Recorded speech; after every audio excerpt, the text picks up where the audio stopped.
Yo, what's up, folks? Welcome to Ichabod. I am your host, Be Good, and this is an exciting day because guess who's getting a brand new name? Yep, Bible God. So we're going to talk about the new name for this deity and why he's earned it, why he deserves it, and how we're going to use it. But before we get to that, come on into the chat and greet somebody in Reason's name as we get ready to dive into today's topic. Bible God gets a new name. And yes, we are going to be diving into the morality of this ancient deity. So, what's happening? Talk to me in the chat. And in the meantime, I want to greet some folks. You know who they are. We actually picked up some new supporters, and I want to appreciate folks who've been signing on to just send their thanks and stand with the channel. So what's up, everybody who has been supporting these wonderful people right here? Thank you to all the Patreons. If you're not a Patreon, the link will be in the description of the video that you can join. We have, my guy, Goat Herder's Guide is in the house. Yeah. Patreon supporters at $5 a month. We have the Icka and then we got the Ickafants at $10 a month and beyond. What's up, my unique Monique? Good to see you. And my guy, Michael Apple, what's happening? David DeBow, appreciate you guys. Thanks for sliding through. Yes, it's great to see new supporters. I had to actually move things around because I was getting too many in one column. So I ended up having to move it around a little bit, which is always a good sign, a great sign. So thank you all for signing on. Yes, I too love the daytime streams. I set myself up to be available. I think that I lied to you guys yesterday because I said if you're a Patreon supporter, anytime you hit me up on any of the platforms, I'm getting right back at you. And then I realized when I said that, later on that day, I picked up another Patreon supporter, but it was somebody that I actually had been communicating with all day that day. And I was like, man, I hope he doesn't feel like because he wasn't a Patreon supporter, but he had my attention, we were going back and forth all day, that he felt like, oh, now he has to go and support.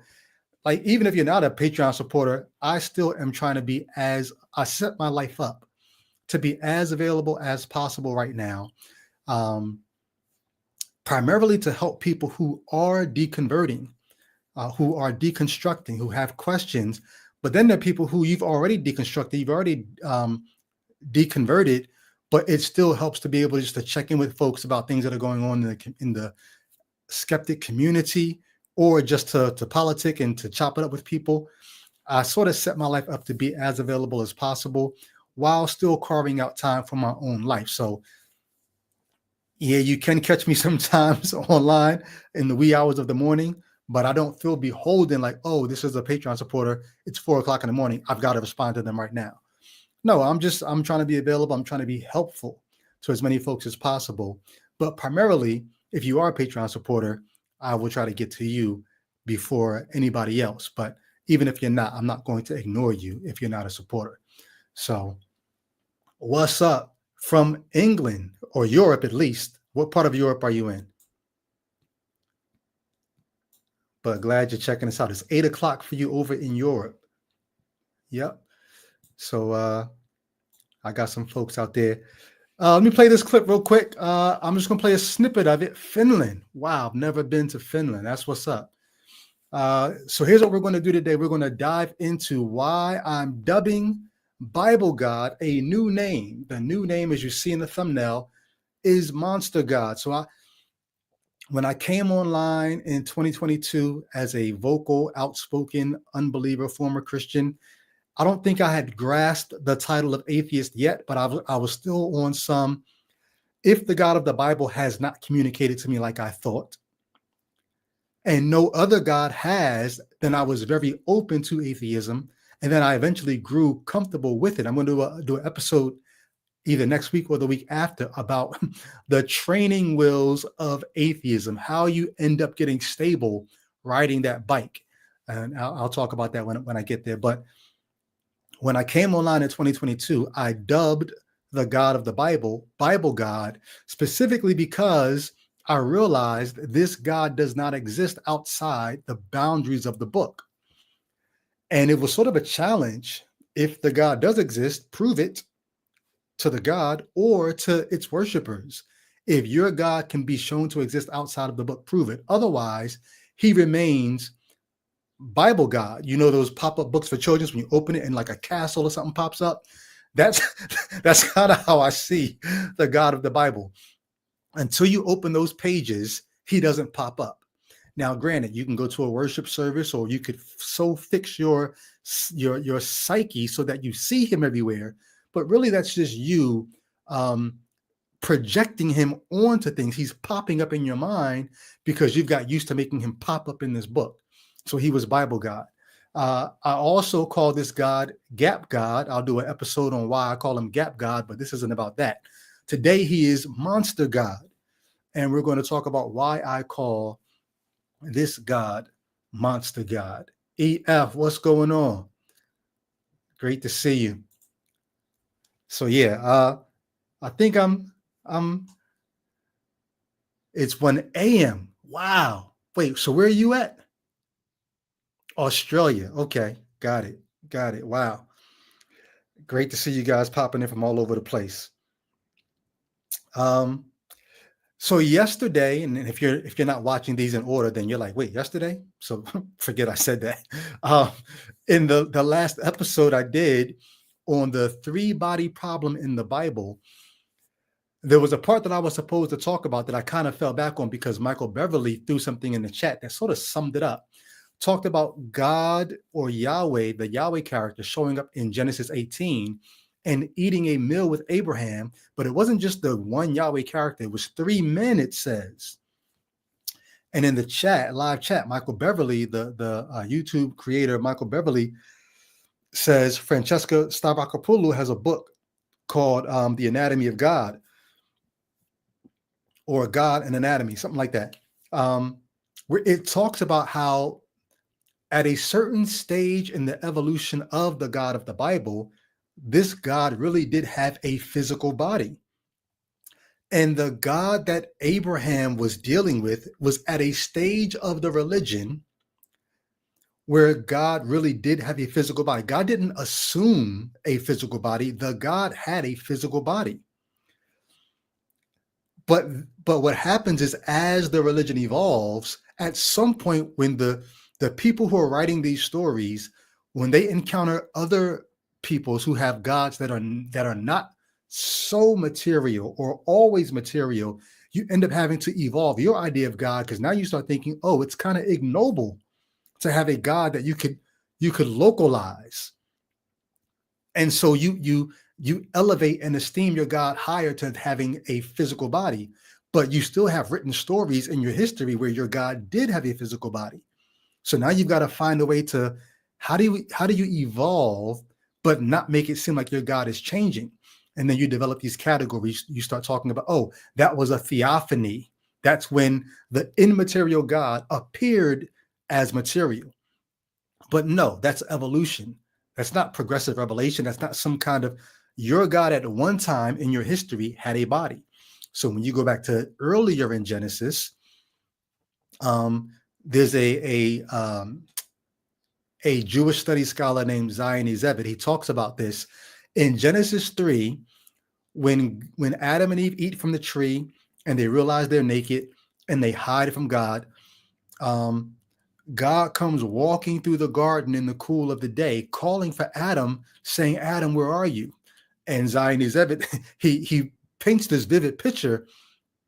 Like, we've got this noble view of God, sort of tongue in cheek, saying, Adam, where you at? But God really knew.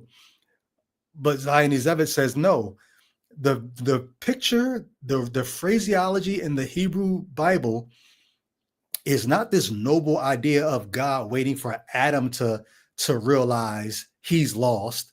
No, it really is the Yahweh character frantically running through the garden like, Adam, like, where are you? Because he can't find him. We don't like to picture God that way. But what you have in the Bible is these different depictions of God at different stages of the religion, some of them borrowed from other worldviews, and then all of them being sewn into one presentation. And when you do that, you end up with a very schizophrenic picture of God. It would be like, I told you guys, I'm a kung fu movie connoisseur. At least I used to be. I haven't bought a new kung fu movie in years, primarily because everything is digitalized now, and it almost feels like I don't have to go buy them. I can just, stream them where I find them, but I don't even look for them anymore.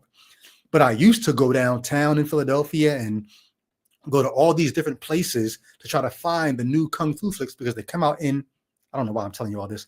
When they come out in Hong Kong or they come out overseas, we don't have access to them for years over here. And so they're on the black market. You can find the different movies. So I would go downtown to Philadelphia and go to the different spots that I knew had these bootleg kung fu flicks that weren't going to be out for years over here. So I meant to take a picture so that I can show you. In my living room, I have a DVD and VHS rack of kung fu flicks, and I've not gotten rid of it, and I don't think I ever will. I still have a DVD player. It's really my my old PS3 that I only bought so that I could play DVDs on. I've never played a game on it ever, but I play DVDs on the PS3 player. I don't even have a VHS player anymore. But I know some of those kung fu flicks I will not be able to find anymore. Why am I saying all that? Trying to get one God out of the Bible would be like me showing you my DVD and VHS rack of kung fu flicks and challenging you to take all those stories and try to make one cohesive story out of it. Even though they all have different storylines, even though they all have different main characters, even though some of them delve into the supernatural so that the characters have like supernatural powers, some of them don't. If I were to challenge you to take all these kung fu flicks and make one seamless story out of them, you would say, okay. The people have similar features, so maybe I can do this. Oh, most of the stories take place somewhere in China, if not in Asia, so I can use that. Some of them have different dynasties, the Han dynasty or the this dynasty, and you're trying to figure out what's consistent so that you can make one story. But really, you're not going to be able to do that. The characters, some of them die at the end. They're different main characters. You could not take them all and make one holistic story. Well, this is what you need to do if you're going to take all of these different ideas of who the God in the Bible is. And Michael Apple's in the chat. Whenever on Facebook, whenever I talk about the God of the Bible, he's quick to come in and say, gods of the Bible. And I appreciate that, because really, you've got to sew all these different depictions of God together. And what you end up with is a monster God. Is it one God? Is it gods? Is it the sons of God? How are you going to translate Elohim in this passage versus this passage? Is God transcendent? Is God physical? Is God, what are you talking about? He's a monster God. But no, maybe you'd say, no, that doesn't make him monster. That just makes him composite. Well, why do I call him monster? You don't get to the monster God until you start looking at the morality of this God. And that's what we're going to begin to talk about now. So before I dive any further, I'm going to run through the chat because I saw a super chat in there. Tran View, what's good? Appreciate the $4.99 super chat. Yes. So what up, chat? As we always do about this time. Yes, indeed. And sorry if I don't pay full attention to the chat, but I do need to keep peeking back in case my mic bugs out, because y'all know sometimes that'll happen. All right.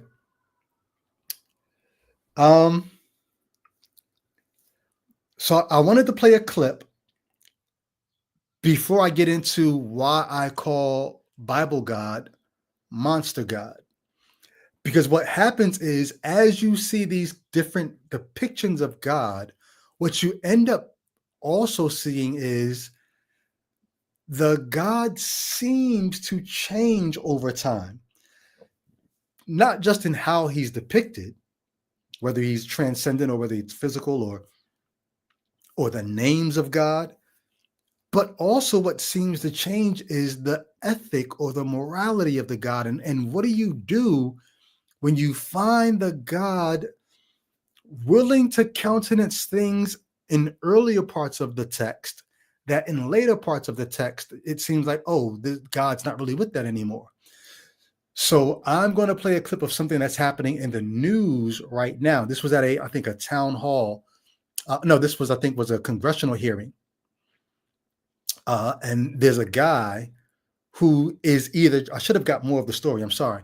This guy's either trans himself or is just a trans advocate, but he's challenging a GOP lawmaker about how they're using trans issues, but only they're doing it under the guise of trying to protect women.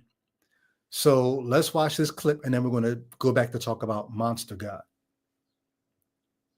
Not actually interested in protecting women in Texas. That's the guise of the bill, right? It's the Trojan horse that you use for all this anti-trans nonsense. I remember for years as Republicans, oh, gay marriage is going to end the world. And of course, then the public opinion shifted, the Overton window moved, and you had to pick a new scapegoat. That's what you always have to do. So hold on. Before I go any further, he mentioned something that you need to know about if you don't know about. He said the Overton window shifts. The public discourse shifts. The public sentiment shifts. And when public sentiment shifts, politicians tend to change, right? And it's not just Republicans that do this. Even Obama did it. When Obama ran the first time, he was against gay marriage. He got in office and he says he evolved on the issue. Now, granted, he could have evolved on the issue, or it could have been a political calculation. But here's the Overton window. I'm going to show you this quick little graphic here. Hopefully you can see it. And this is an overview here. It says the Overton window is the range of subjects and arguments politically acceptable to the mainstream population at a given time. It is also known as the window of discourse. So this would be the Overton window right here. In the window, if something is in the window, it's seen as sensible, popular, it becomes policy. But the Overton window can shift. Imagine this window, if you're not looking at the screen, there's an image on it. Imagine this window shifting up or down. If the public discourse changes, something that is policy right now or popular right now could start moving, and it could become, it's moving out of the window. And now that thing that used to be policy or popular, it went from being popular to sensible to acceptable to now being seen as radical to then being seen as unthinkable. There are things that are policy today that had to become popular first, that had to be made to seem sensible at some point, that became acceptable before that. And even before that, it was looked at as that's radical. And before that, it was seen as unthinkable. Now, just in hearing that, you can think about what things in our nation's history that are policy and popular today that at one time were not in that Overton window. So this guy who's talking to this GOP lawmaker is going to spell this out for us. That you can actually sit here and do the business of the people, make lives better for Texans like me? No. There's no time for that. We got to bully 1% of the population. We gotta harm them as badly as we possibly can. We gotta make them afraid. He's talking about trans folk. Make them stay in their homes so that you're not forced to actually. Oh, I'm sorry. This is very important. I should have said this. If you don't know, there is a Republican lawmaker right now in Texas who is putting forward a bill to make identifying as trans illegal. They are literally trying to outlaw people identifying as trans. So that's why this guy is here telling this GOP lawmaker, like, this is basically you all just trying to bully 1% of the people, and you're using the cover of let's do this for the sake of protecting women. So I'll take him back a little bit. You can hear a little more of what he's saying. And we gotta harm them as badly as we possibly can. We gotta make them afraid. We gotta make them stay in their homes so that you're not forced to actually acknowledge that they exist. If we were sitting here like 50 years ago, maybe 60 years ago, instead of talking about trans women going into bathrooms, you'd be talking about black women going into white bathrooms. Do y'all ever get tired of being on the wrong side of history, opposed to women's suffrage as you were, conservatives throughout history, opposed to interracial marriage, opposed to civil rights? Over and over again, I just wonder what, like 30, 40, 50 years from now, when, you know, the Overton window has shifted and y'all have moved on to a new scapegoat, a new group of people to demonize, what are your grandkids going to say to you? They were like, yeah, were you serious? So stop him there. So even in this country, we live in a place at a time where the Overton window is shifting, and some people are going to have to catch up. And he's asking them, like, right now in 2025, you look back at some of your grandparents and you're like, yo, you really were against interracial marriage? You really were against it? But the Overton window is shifted. Well, what happens 40, 50 years from now when the things that people think are unthinkable or radical now, when the discourse has shifted, and your grandkids are looking back at you like, yo, you really were against this? Well, this is what happens. The same thing happens to the God of the Bible. Because if Christians had to worship the God that we read about in the Bible, particularly in passages in the Old Testament, they would run in horror. They would look at the thumbnail to this video and say, yep, that's Monster God for you. But because even in the Bible, the Overton window has shifted, now they look back at the God of the Old Testament and say, yeah, I don't know how I explain that. I literally have a Christian friend, and I can't even say who it is because somebody might know who I'm talking about. So I won't. I have a Christian friend who literally told me, this is in terms of the way most Christians see this dude, they would probably crucify him if they knew he said this. One of my Christian friends said, when I read the parts of the Hebrew Bible where God is talking about you get your slaves from the nations around you and you can keep them in perpetuity, and but you can't treat your fellow Hebrews harshly, but you can do this to them. This Christian friend of mine said, I don't think those parts of the text are inspired. I don't think God revealed that. I think those parts were meant. If the Christians that me and this friend, if they knew he felt that way, they would probably like denounce him at that point. But this is what you have to do. And so I said all that because what I want to do is I want to get into the depiction of God in the Hebrew Bible, and I'm going to present the Christian. Hopefully this is not a bifurcation fallacy, but I'm going to present you with two choices. Either the God of the Bible is a moral monster. I can already see a way out, so I'm thinking about what the Christian might say. But let me just give you the two choices I want to present. Either the God of the Bible is a moral monster, or God is not responsible for passages like this. Human beings are, and there's something else going on. Now, I think there's a third way, at least a third way that I'm going to get into in a minute. But think about what we talked about before, the three-body problem, right? The idea of God having a body. I don't think there's any way you can get around the idea of God having a body, because the Bible starts off with a God who makes human beings in his image. So already you're talking about God having some kind of physicality. I know Christians try to get out of that all kinds of sneaky ways. I used to do it too. But no, being made in God's image is literally talking about God having physicality. and a physicality that we are mirroring. So just take that with you and think about that. But then two, as the Bible goes on, you still see God coming to Abraham as a man. And then even in the New Testament, you have God incarnating in the person of Jesus Christ. So you still have this idea of God doing something with humanity. But when you deconvert, you realize you're never going to get away from the God of the Bible having some kind of physicality and humanity, not because God became a man, but because the Bible's God is man. The Bible's God is man projecting himself into the heavens, projecting his thoughts, projecting his understanding, projecting his morality, and projecting his will into the heavens, and then hoping that image ricochets off the clouds or the dome, Genesis 1, hoping that image ricochets off the dome and then comes back down to hit the parishioners and worshipers, so that we end up worshiping the image of the God that you casted into the heavens. The Bible's God is actually a man.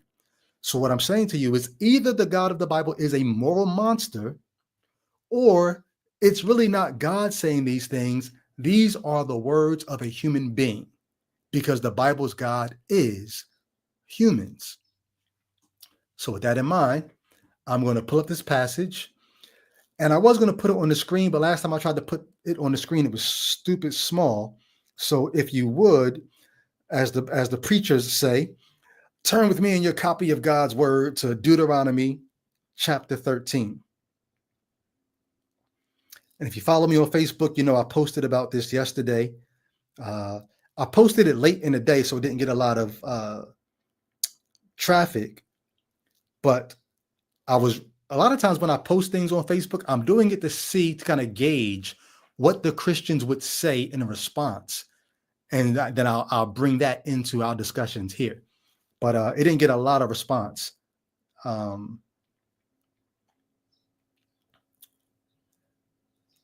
right.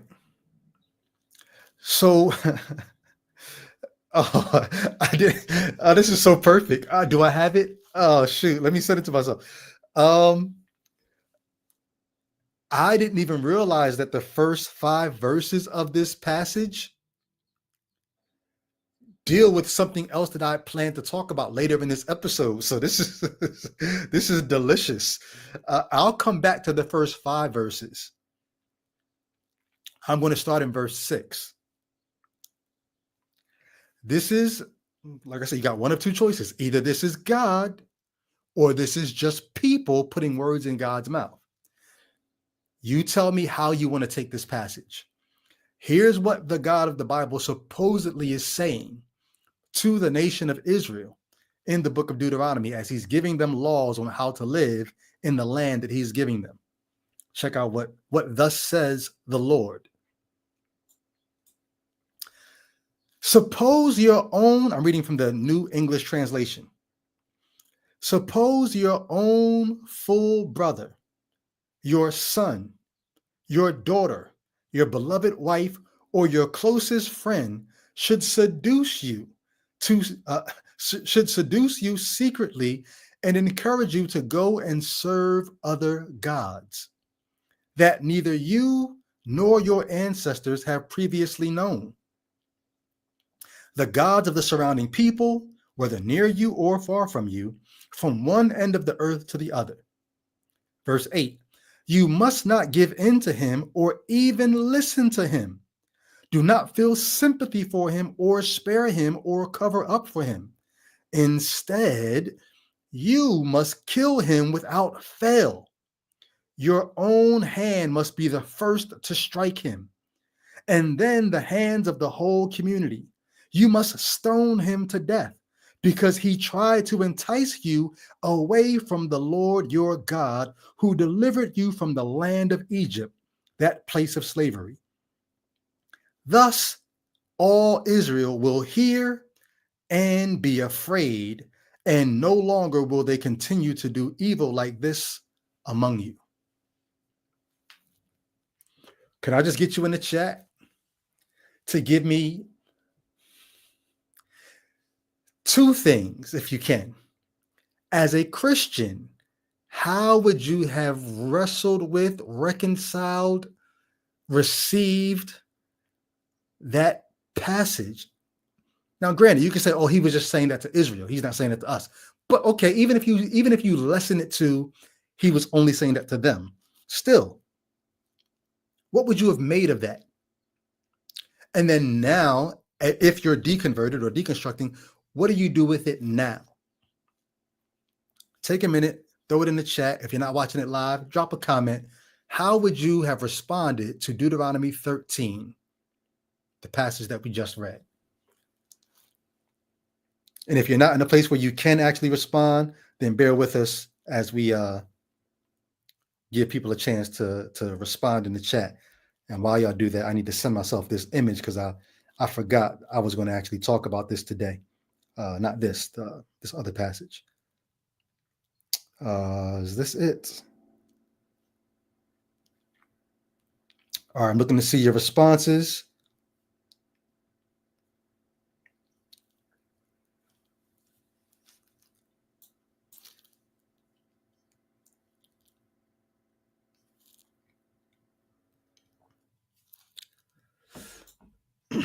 Amateur Overlord said the best kung fu movie of all time is The Last Dragon. I got some favorites, but I actually need to go back and see that. That came out when I was a kid, and I don't think I got it at the time. I was like, that's not Bruce Lee. What y'all watching?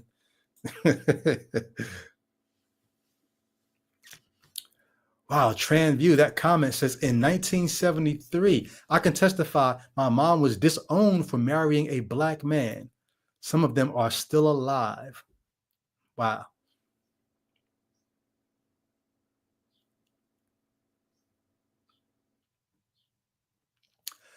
Thurgood, what's going on? Thurgood says, just thought, why didn't they apply that to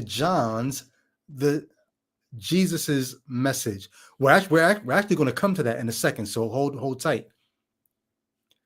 My Unique Monique says, I've heard it explained that God was a jealous God, and that jealous God at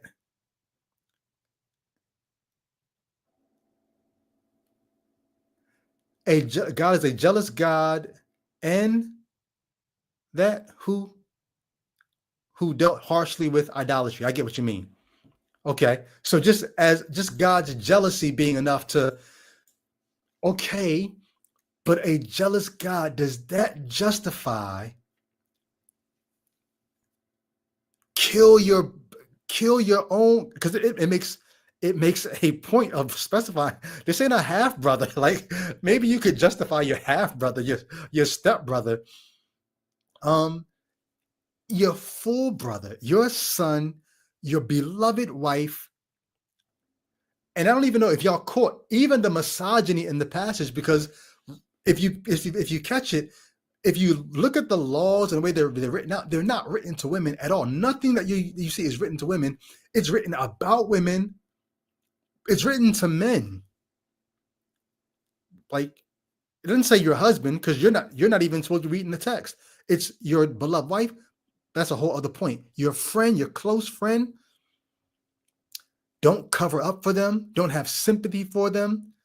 Kill them, and your hand must be the first to strike them. God is a jealous God.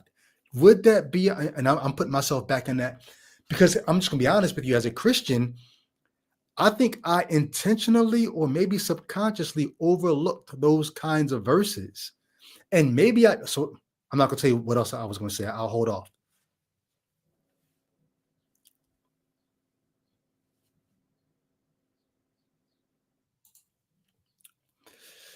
So Almighty says the passage allows for prophets being right despite having a different God. So God admits other gods having accurate prophets. We're going to come back to that in a second.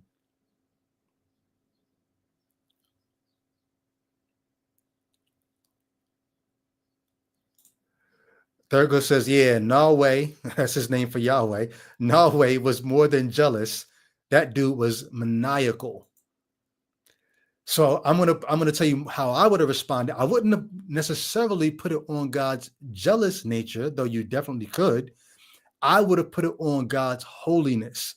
God is so holy that it demands, any sin really demands death. So it wouldn't just be idolatry.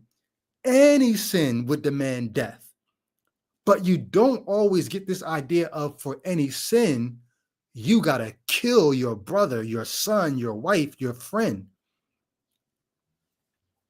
That's extreme. You got to kill them. My sister, Ty, when I posted this on Facebook yesterday, Ty, she posted this as a response. She says, gee, imagine a God so loving and great that you have to kill someone who encourages you to serve a lesser God. Like, think about that. Okay, even if God is that jealous or that holy, why is he recruiting you into the action of kill that friend of yours, kill your son, kill your... Why do you have to get your hands bloody for trying to get someone to go worship an other, and as my sister said, obviously lesser God, because the God you're serving is the true God, right? Or the most powerful, the most high God at some point. At some point, Yahweh gets conflated with El Elyon, so you start making God the highest, Yahweh the highest God. If he's the highest God, why does he need you to lift your hand to kill someone? Why doesn't he strike the person down? The earth opened to swallow the guy Korah and his family. Why is God recruiting you to put your hand to your loved one? David says, late answer, but I would have said I'm unqualified to assess. I think I would have got there eventually too. Let me take this off the screen. Hold on. David says, I would have said I'm unqualified to assess the morality. To assess morality. God sees clearly what the priority should be, but I have the viewpoint of a self-centered creature, which is weird because that would mean God has the viewpoint of a self-centered creator. So you're both being self-centered, but his status as creator gives him the right to be self-centered, whereas as the creature, you can't. So God gets to set the priority. Interesting. I think it's cruel.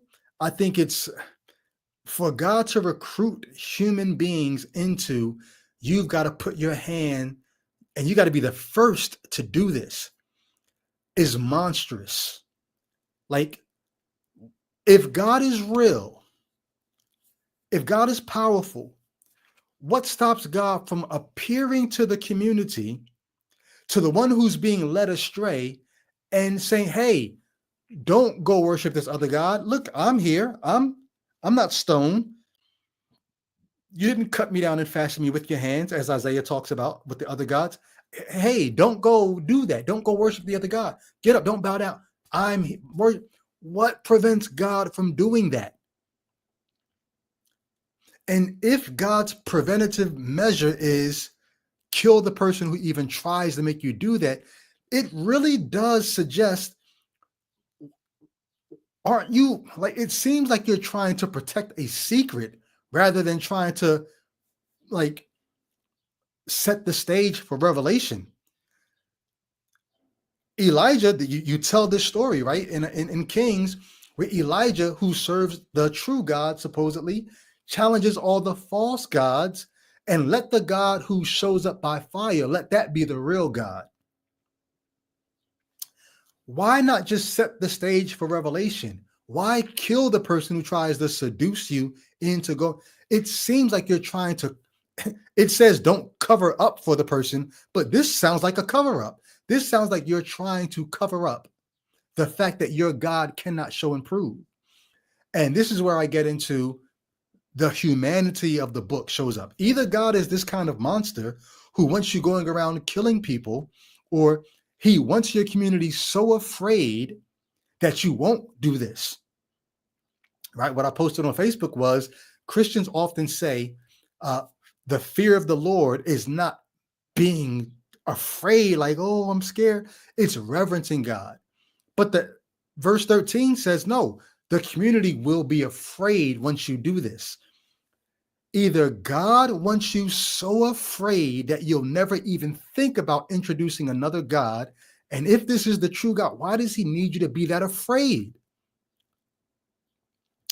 Or this isn't a real God, but the people who have presented this God to you need you to be so afraid that you don't think about going to present some other God. And this is where you start getting into the rhetorical nature of the text. If you don't understand what rhetoric is, you will miss it. Rhetoric always has goals, aims in mind. The rhetoric is designed, they used to say, um, um, all art is propaganda. Whenever someone creates a work of art or work of literature, they're trying to communicate something to you, and often there's subtext. So you have the text on the surface, but you really shouldn't take the text at face value. It's not what's on the surface, it's the subtext, it's what's happening underneath. On the surface, there's a story about these people that had a God who brought them out of Egypt, who revealed himself on a mountain, and who they made a golden calf, and God struck them with serpents. And that's the story on the surface. You can read that and you can believe it at face value as that's what really happened. Or you can step back and say, wait. This is rhetorical. Someone has a goal and they're using this rhetoric to get me to their goal. What is their goal? They actually tell you what the goal is at the end of the passage. The goal is to get you to fear the God who's being written about. So whether or not the story is actually true, that there's a real Moses, that there's a real people that were brought out of the nation of the land of Egypt and brought into this promised land, whether or not that's true, the rhetorical aim remains. And what happens is, and I think it was Michael Apple when I posted this yesterday, talked about this is basically what you get when you have a people trying to, they don't have the size, they don't have an army, they don't have the things that most of the nations around them have. So what do? You've got to find a way to band yourselves together. How do you do that? You tell stories. You give yourselves a history, at least a literary history, that will bind future generations together. So there are people like Dr. Gamerkin, right, who talk about the way the Hebrew Bible was influenced by writings like Plato's Republic. Now, you might think that's anachronistic. You might think the Hebrew Bible came before Plato's Republic, but there are scholars who actually, they go back through the text and the way the text is written and the grammar, and they say, no, this actually points to the Hebrew Bible looks like it learned lessons from Plato's Republic on how do you get a people group to be a cohesive unit? Well, you need to give them a national history. You need to give them a mythology that they all buy into. You need to give them stories that are so planted in the ancient past that no one can go back to fact check them, and then let them live in light of those myths. But then in those myths, you insert laws that you want them to live by. And so there's this view that the Hebrew Bible is really just the Jews doing what Plato suggested that you do in the Republic. You create a mythology, you plant it in the distant past, you tell it to people like this is your history, and in it you put these laws, and these laws are meant to give them something to live by. And you induce this fear in their psychology that they can't go outside of these myths. And that's how the book of Deuteronomy served the nation of Israel. Stories planted in the past, you put your laws in these stories and no one can go back to fact check them. You tell stories about how these things came to be, and you end up telling these stories about a God saying, hey, if you even think about or try to present a different God to us, we're going to kill you for it. Now, whether or not that ever was a real story doesn't matter. What matters is the goal of the rhetoric. The rhetorical goal of the author is to get people to begin to live this way. And here's how you know that they actually did end up living this way. Because fast forward to the New Testament. Thurgood mentioned Jesus and John, right? Here's how you know that the rhetorical goal of the authors in Deuteronomy actually worked for hundreds of years. Because by the time you get to Jesus, or maybe not hundreds if it's written after Plato's Republic, but at least for many, many decades, if not centuries, by the time you get to Jesus in the New Testament, you have stories being told about Jesus saying things that his hearers took as so blasphemous that they were willing to stone him for them. Whether or not Jesus actually existed and said those things, it doesn't matter. What matters is the writers of the New Testament thought that their culture understood their way of life well enough that if they read a story about some guy claiming to be a Messiah, but also claiming to be a son of God, that would be blasphemous to the Jews. And the Jews' natural response, whether it was fictitious or actual, the Jews would read the story and say, yep, we would have stoned him for saying that.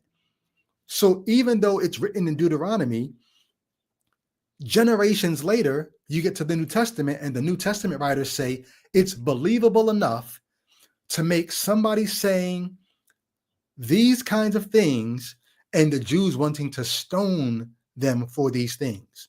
The rhetoric worked.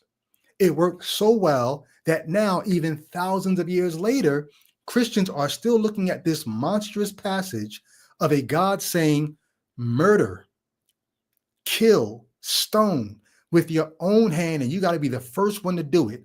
Your son, your beloved wife, your best friend, kill them if they even mention another God to you.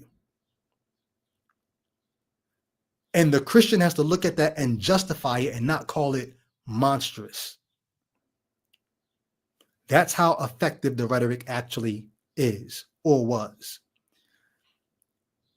If you can't see how Bible God deserves to be called monster God, if you can't see that this is either a monstrous depiction of God or it's not a God. Like my Christian friend said, I don't think God actually revealed those parts of the Bible. Well, what does that mean then? That means this isn't a God that you need to fear saying this. This is men who were in fear saying this. Men who were in fear that if we don't have a unifying myth, if we don't have a God that we can sell to people that they have to worship and no other God, then we're not going to have, it's almost like Donald Trump said, right, during the 2020 election. If you don't fight like hell, you're not going to have a country anymore. Well, Deuteronomy 13 is some Jewish author telling their nation, if we don't have a collective, cohesive, unifying myth under some God, and we picked this one, we're not going to have a nation anymore. This isn't a God who's to be feared. This is fearful men doing what they could do to unify their community, unify their people. And then here we are thousands of years later, still tiptoeing around this God, still thinking, I can't say the ineffable name. I can't spell it out even. I can't because his name is holy and this God is going to do this and this God is going to do that. I'm going to do a whole stream one day, and I'm probably going to do it on Facebook just because I need a Christian audience. About a year and a half ago, a Christian said to me, I made a post that had nothing to do with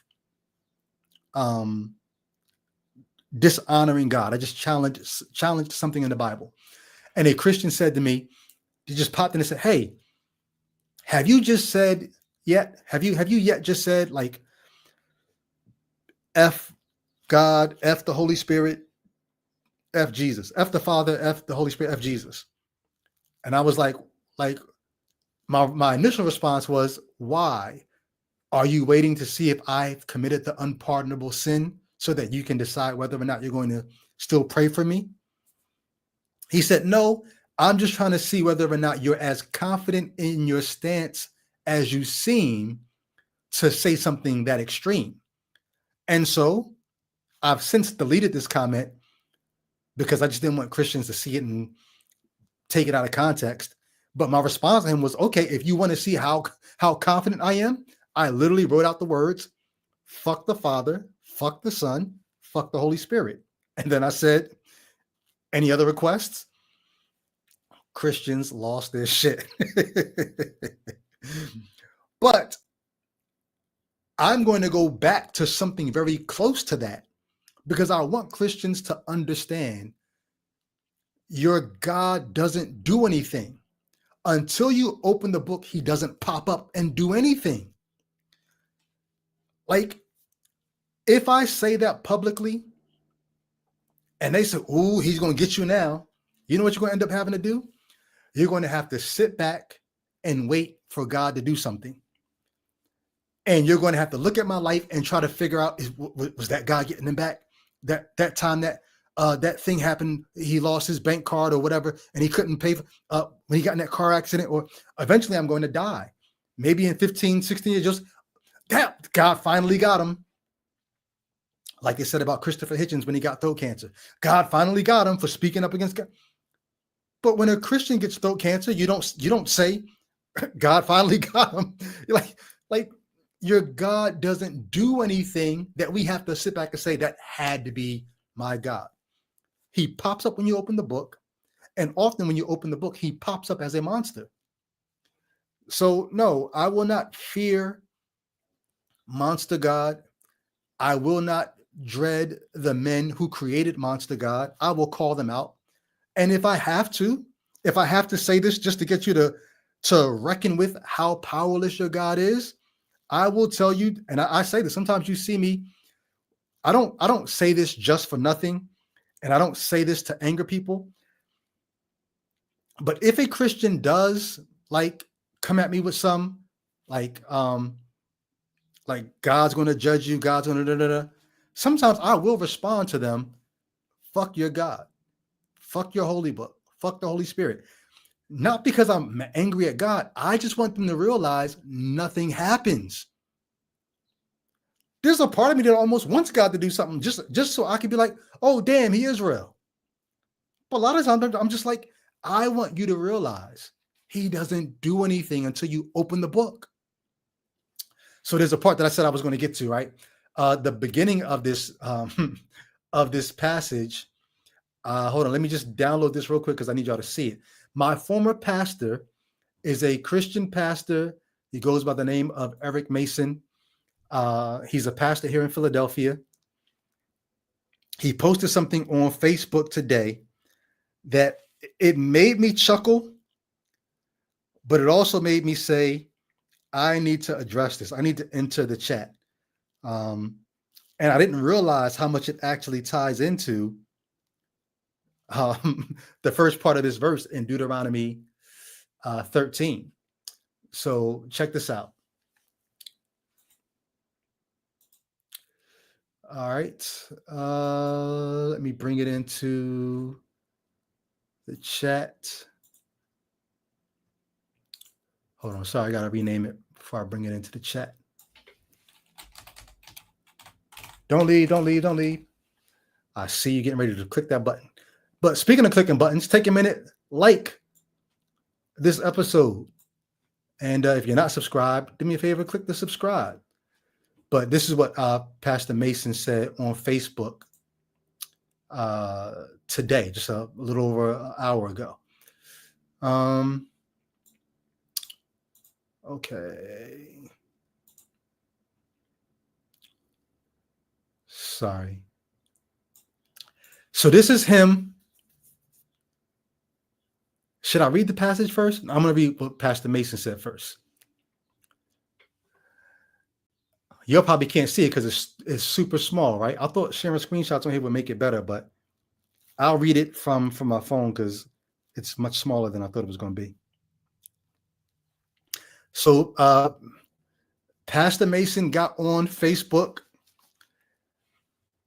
and you can see our screen 1 minute after he posted it. I don't know how it showed up on my timeline, but 1 minute after he posted it, it showed up on my timeline.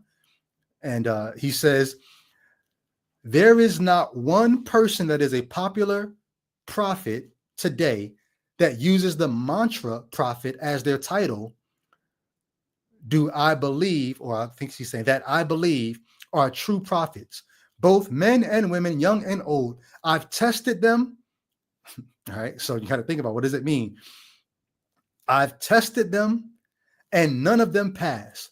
Most manipulate the text. So you've got a problem with manipulation, right? Okay. Most manipulate the text, only have prophecies about popular people, money hungry. Several have no pastor or local church or accountability.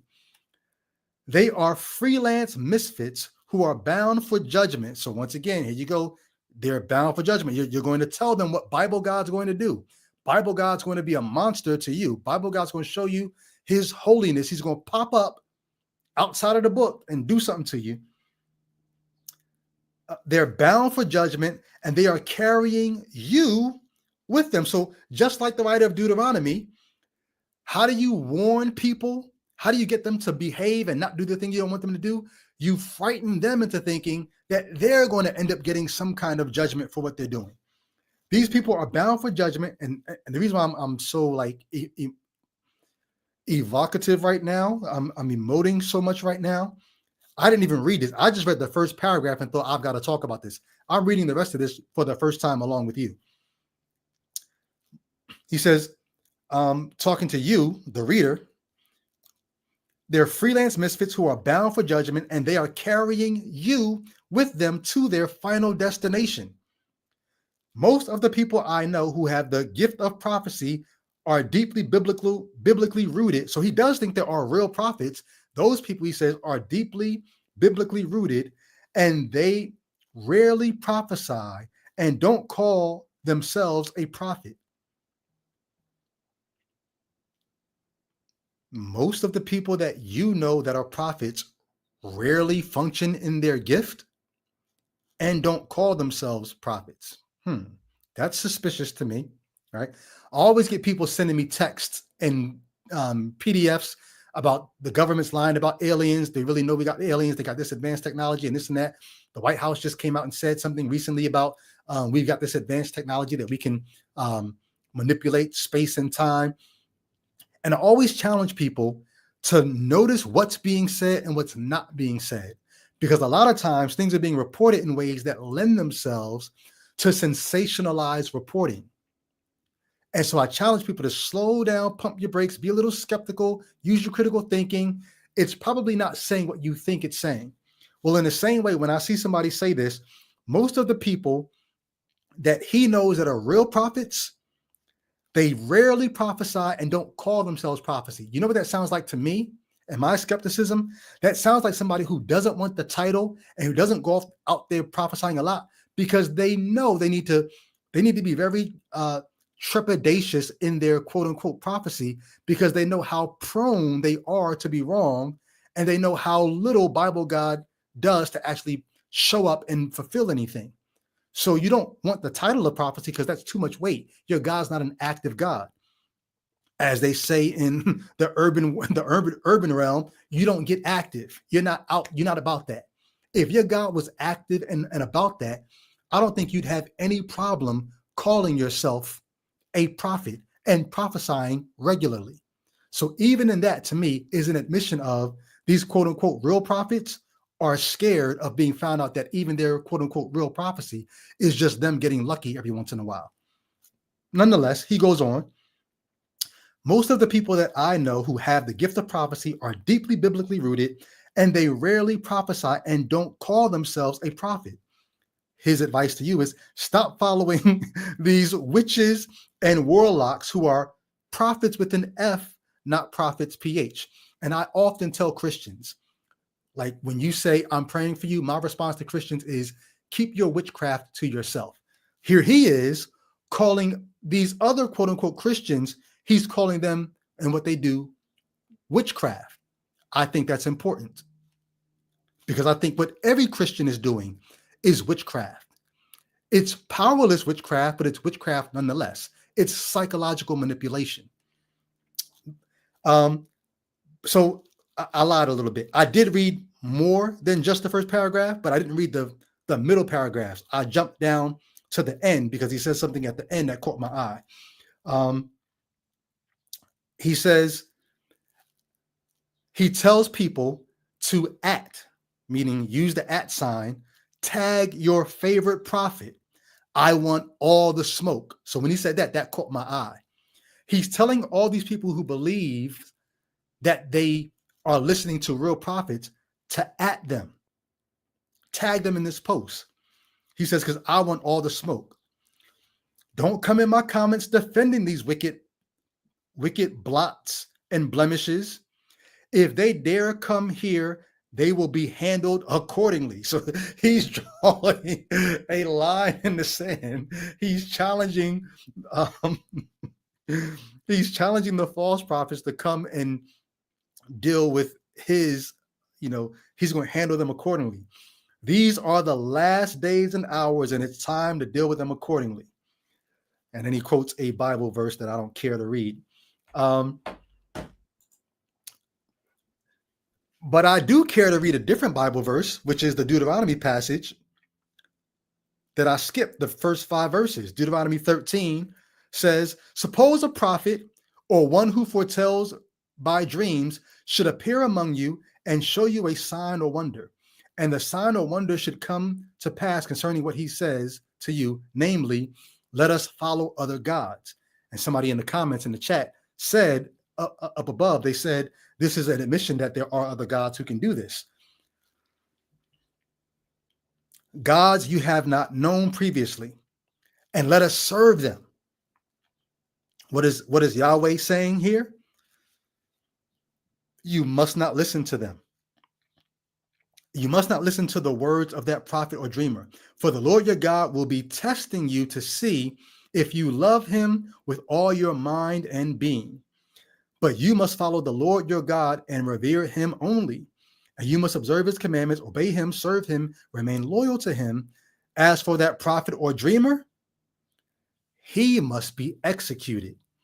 So think about this.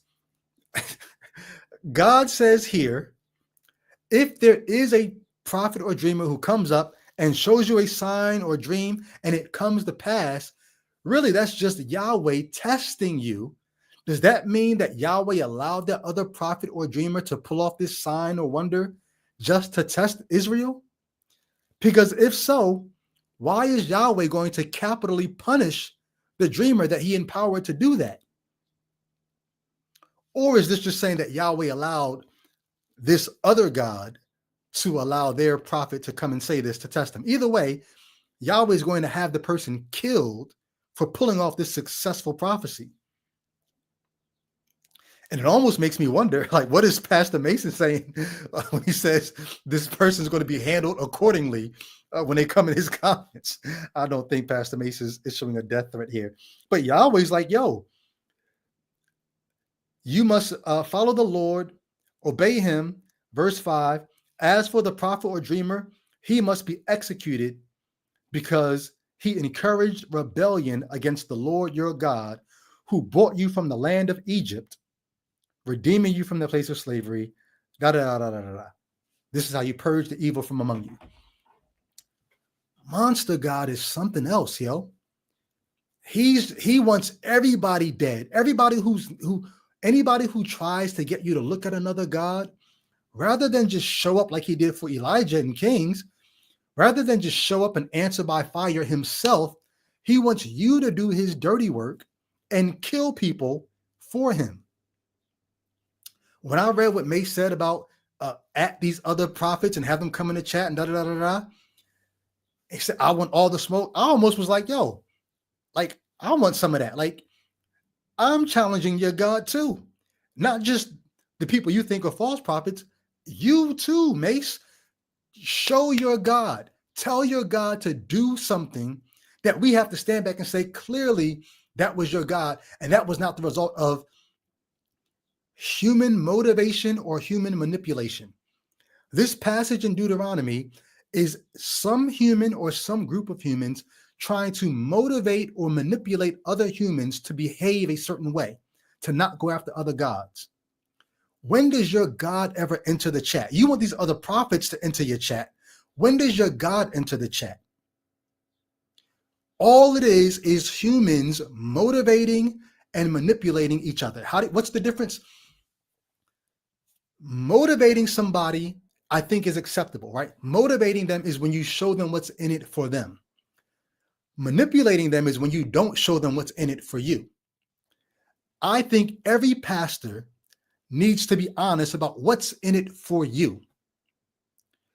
I've had friends who've literally said, we need to take down your book, Let There Be Gaslight, because some of us make our living this way. Like, we can't have you out here pulling people away from what we're doing. This is how we live. You motivate somebody by showing them what's in it for them.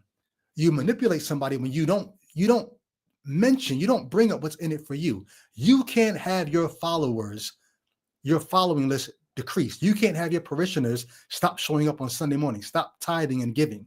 You can't have your numbers drop, because even if they're not giving financially, they make you look good by being in the crowd when the camera pans your audience.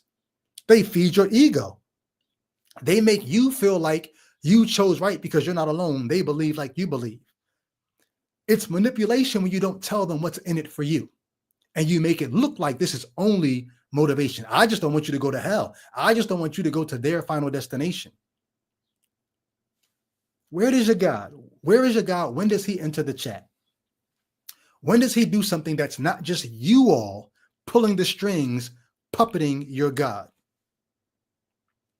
Well, that's all I had to say. I wanted to put that out there because I feel like monster God is real in the text. Monster God is Bible God. I told somebody in my Facebook page, because the author who wrote the book that I had him on my podcast a few weeks ago about Jesus isn't coming back, Smith and Smith, on my Facebook page. He says, I was calling the God of the Bible God too. And I said, yo, I call him Gap God and I call him Bible God. Now I call him Monster God. I said, but don't worry, they're all the same. It's like Clark Kent and Superman. You know they're the same because you never see them at the same time. Well, guess what? Bible God and Gap God, they're the same person. Whenever Bible God's not around, Gap God is there. Whenever Gap God's not around, Monster God is there. They're all the same person. And I challenge anyone to demonstrate, or I challenge this God to demonstrate that you can operate, you can exist outside of somebody sock puppeting you and putting words in your mouth, outside of the book being open and you pop up, and then when we close the book, all of a sudden you're gone. If you're on the fence and you're contemplating, does the Bible deserve your belief? Does it deserve your devotion? Does it deserve your mental energy? All the mental energy it's going to take for you to try to put all these fragmented pieces of these different depictions of God together. Does it deserve your time, your creativity, your submission, your sacrifice? Does this deserve that from you? I submit to you, it does not. And one of the things I want for this is not me trying to manipulate you, because what do I get out of this? Am I selling a book? I hardly ever mention my book. I'm having to start to now because people are like, yo, you don't mention it. Because I'm not here to sell you a book. I wrote the book because people were asking me, why did you deconvert? And rather than have the entire conversation, it took 15 chapters to spell it out. But my attempt to motivate you, like, I so want other people to experience the freedom, the joy, the relief, I can exhale of not having to prop up Monster God anymore, of not having to speak for and defend Bible God anymore, of letting this God do his own dirty work. All right. See if y'all saying anything in the chat, anything stand out. I can't take the time to read everything, but I'm trying to see if there's anything stand out here, and I don't see it. So I am going to come back on this. What's going to happen is I'm going to start diving into a series on animal predation. If you see me on Facebook, you know I'm always posting videos about animal predation, and does the Bible's narrative, is it a good explanation for why there's so much brutality and suffering and death and carnage in the animal kingdom?